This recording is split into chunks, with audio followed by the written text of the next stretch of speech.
Hi అండి. ఇవైతే రుద్రాక్ష కాకరకాయలు, చిట్టి కాకరకాయలు, కాశీ కాకరకాయలు 3 పేర్లు ఉన్నాయండి ఈ విత్తనానికైతే.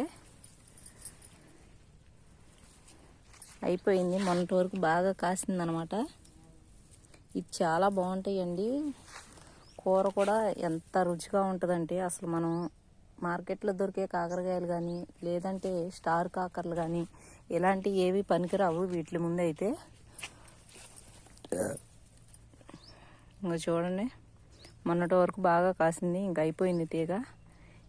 ఇంకా విత్తనాలు మనం మళ్ళీ వచ్చే సంవత్సరం మనం పెట్టే పని లేదనమాట.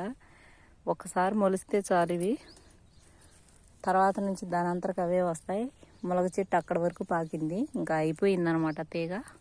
మళ్ళీ శీతాకాలం వేళ పోయేటప్పుడు మళ్ళీ మొలుస్తాయి అన్నమాట ఈ గింజలు రాలిని. ఇదైతే అమడ బేరు తీగ అండి, అదే నేతి బేరు తీగ కూడా అంటారు కదా.